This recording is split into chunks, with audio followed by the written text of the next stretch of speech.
Sobat milenial, non-fungible tokens atau NFT tengah naik daun. Mulai dari karya seni, musik, hingga tako dan kertas toilet, aset digital ini dijajakan di pasar. Bahkan beberapa di antaranya seharga jutaan dolar. Tetapi sebenarnya apa itu NFT dan apakah memang nilainya sepadan dengan harganya? Beberapa ahli mengatakan NFT bagai gelembung yang siap meletus atau seperti .com yang menggila atau Beanie Babies.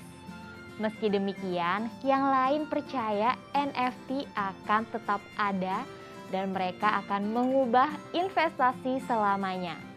Nah, sobat milenial, jadi apa itu NFT? Kita akan membahasnya di Keuangan Milenial kali ini.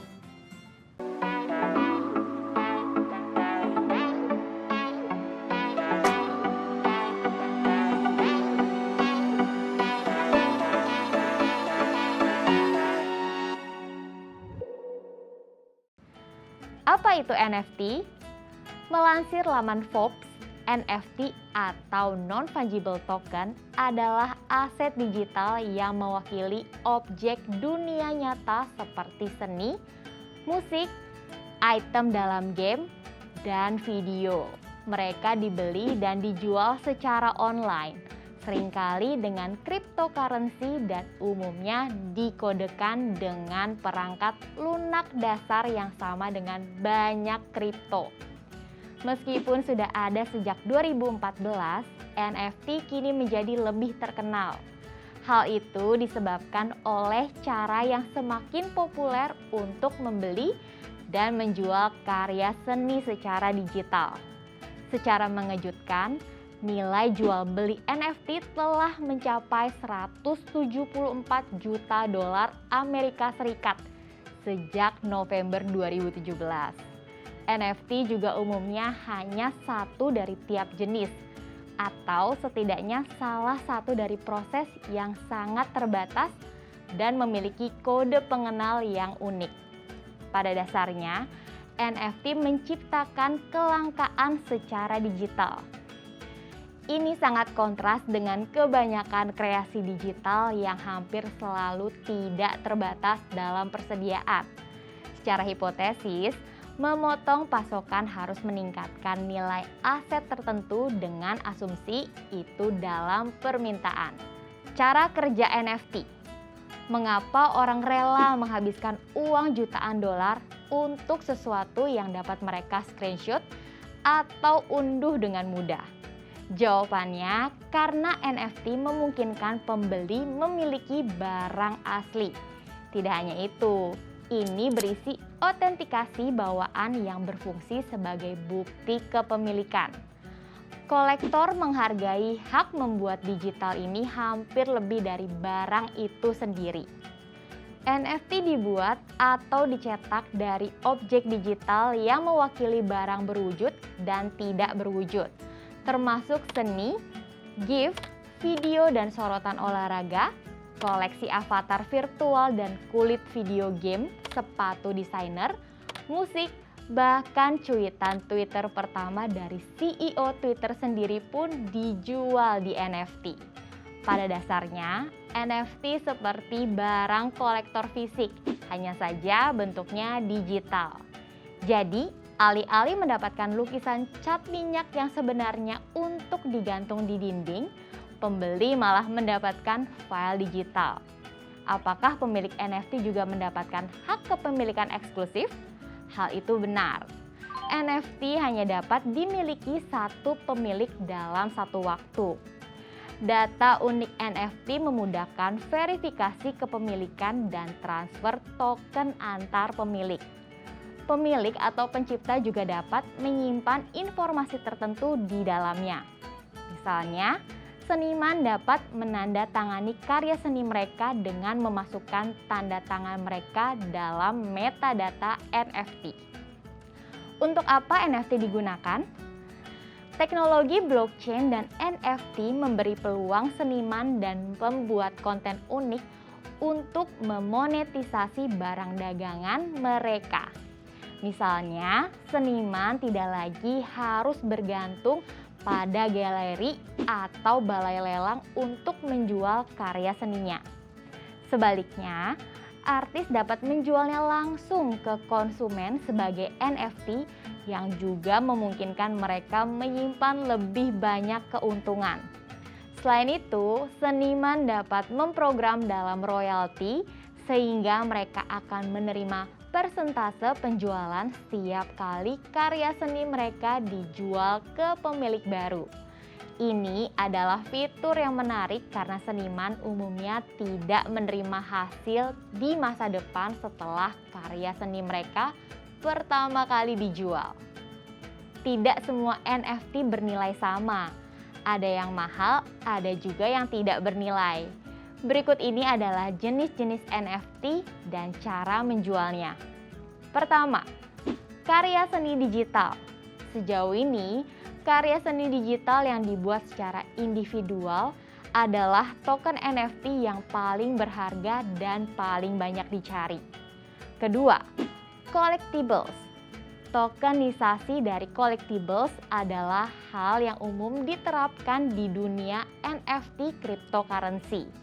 Bagi perusahaan yang sudah menjual barang koleksi atau collectibles fisik seperti trading card, kini juga bisa menjual barang yang sama dalam bentuk digital. Dikarenakan NFT memiliki tingkat kelangkaan tertentu. Harga collectibles dalam bentuk digital bisa jauh lebih tinggi daripada harga produk fisiknya. Ketiga, video games. Token NFT yang berbasis pada video game kian populer dan memiliki kemungkinan besar untuk terus berkembang. Para developer game yang memiliki popularitas tinggi dapat memanfaatkan kesempatan ini untuk meluncurkan dan menjual token-token NFT yang berkaitan dengan game mereka. Hal ini bisa saja berbentuk item, karakter, maupun hal lainnya. NFT sendiri merupakan inovasi teknologi yang cukup bagus karena dapat mengurangi penggunaan kertas yang biasanya digunakan untuk mencetak sesuatu sehingga dapat mengurangi deforestasi hutan secara perlahan-lahan. Pro dan kontra NFT. NFT sudah menjadi perdebatan di khalayak umum, khususnya terkait dampak NFT terhadap keadaan lingkungan yang sudah tidak kondusif saat ini. NFT sendiri menggunakan teknologi blockchain, yaitu teknologi yang menggunakan komputasi untuk membuat blok saling terhubung satu sama lain, dan biasanya blok ini berisi data-data transaksi. Dahulu, blockchain ini digunakan hanya untuk Bitcoin, dan saat ini sudah berkembang sehingga dapat digunakan untuk transaksi NFT, bahkan digunakan di metaverse di masa yang akan datang. Sistem blockchain ini memerlukan energi karbon pemanas yang cukup besar karena menggunakan energi listrik yang banyak untuk menambang blockchain yang baru setiap melakukan transaksi. Sehingga semakin banyak transaksi yang dilakukan, maka energi karbon yang keluar akan lebih banyak dan menyebabkan pemanasan global yang sudah terjadi saat ini bisa memperburuk keadaan. Tidak hanya dari segi blockchain, banyaknya file yang ditaruh dalam NFT bisa membuat server yang dibutuhkan semakin banyak dan juga pastinya membutuhkan energi yang lebih banyak untuk mendinginkan server. Tips memilih NFT. Riset apakah NFT sungguh berharga. Dilansir dari Binance, ada 6 indikator dasar yang bisa kamu terapkan untuk mengetahui apakah aset NFT yang hendak kamu beli berharga atau tidak. Makin terpenuhi semua indikatornya, seperti nilai guna, kelangkaan, ukuran komunitas, asal-usul aset NFT, dan selera pribadi, maka semakin berharga aset tersebut dan mampu bernilai tinggi. Gunakan NFT Tools. Salah satu hal yang wajib dilakukan calon pembeli saat melirik aset NFT adalah melakukan analisa menggunakan NFT Rarity Tools. Alat ini sangat penting untuk menentukan nilai serta ranking aset yang hendak kita beli. Tidak hanya itu, NFT Tools juga sangat penting untuk mengecek apakah aset NFT tersebut langka atau tidak. Mengingat semakin langka asetnya, maka semakin mahal pula harganya, baik di masa kini maupun masa depan. Diskusi dengan expert NFT. Salah satu hal wajib yang kamu lakukan adalah berdiskusi dengan para ahli yang sudah terlebih dahulu terjun dalam dunia NFT. Termasuk yang paling populer adalah aset NFT art. Cara termudah untuk menemukan mereka adalah bergabung dalam komunitas gamers atau para pegiat NFT yang ada di Discord. Berinvestasi di NFT populer dan terpercaya. Sobat milenial, jika kamu mencoba membuat dan menjual NFT sendiri, kamu harus pintar-pintar menginvestasikan pendapatanmu untuk membeli NFT yang populer dan terpercaya.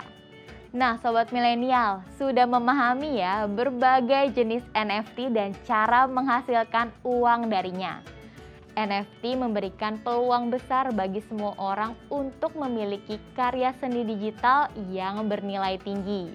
Di samping itu, NFT juga membantu perkembangan mata uang digital. Nah, apakah kamu berminat mengikuti jejak Gozali dalam meraup keuntungan dari menjual NFT?